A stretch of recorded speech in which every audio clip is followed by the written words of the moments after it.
এত শক্ত জানোয়ার যে খোদার 365 দিনে কোনো দিন ফজরের নামাজ পড়ে না, একদিনও না। মানুষের বাচ্চা এত বড় জানোয়ার হয় কেন? আরে তুই কোন মানুষের বাচ্চা? তুই কোন মার দুধ খাইলে না ফরমান? কেমনে মানুষ হইল? কি ধরনের মানুষ? একদিনও নামাজ পড়ে? ছি ছি ছি ছি ছি, মুসলমানের বাচ্চা এত বড় জানোয়ার হয় কেমনে? কোনো দিন নামাজ পড়ে না, 6 মাসে 9 মাসে কোনো দিন বলতে পারবে না না ফরমান কোনো দিন 5 ওয়াক্ত নামাজ পড়ছে কিনা। হায় হায়, এত বড় অসভ্য। মায়ের সন্তান হয় কেমনে? বাবার সন্তান হয় কেমনে?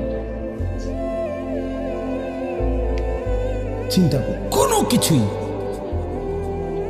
ছেলে পেলেদের হালাত হলে এই পরিমাণ লাগাম ছাড়া কিসের মা কিসের বাবা, কে তার মা কে তার বাপ, কে কি তার ধর্ম, তার আল্লাহ কে, তার রসুল কে, তারে বানাইছে কে, আসছে কোত্থেকে, কেন আসছে, কি করতেছে, কি করছে, কিচ্ছুর খবর, কিচ্ছুর।